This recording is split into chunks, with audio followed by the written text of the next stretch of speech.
And following the killing of 8-year-old Daniel, the death penalty debate is back on the front burner.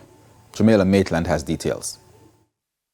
The abduction and the killing of 8-year-old Daniel Rowe has yet again sparked debates on harsher penalties for child killers, including the death penalty.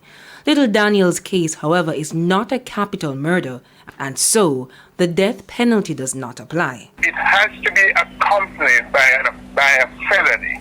So if it is a rape and then killing, then it's capital, because a felony has been committed in pursuance of the killing.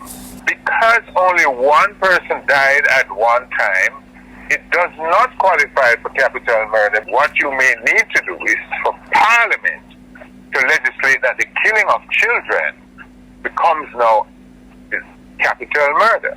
But if a bill comes to the Parliament for the death penalty for child killers, would the lawmakers support it?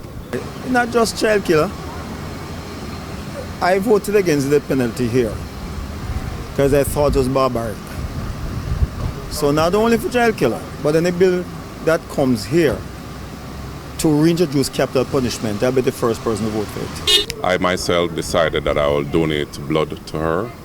It didn't reach fast enough, she succumbed to her injuries. And I strongly support the death penalty. If you're going to hurt a vulnerable child in our society, what could that child have done? Generally speaking, I don't support the death penalty in terms of just a principle. But I know that, especially at this time, I wouldn't want to make that decision. When you see crimes as heinous as this, and it really tugs at your heartstring, your initial reaction is to do that. So I'd have to look at it a little bit more. Member of Parliament Michael Phillips says lawmakers have been too reactive to crimes against children.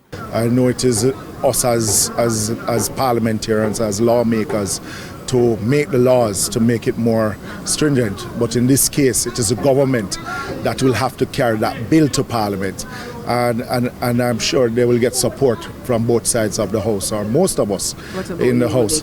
No, they will certainly get my support. We speak quite passionately when it happens, but we have to do something, and that I know bears direct responsibility to legislators. Jamaica Maitland, TVJ News.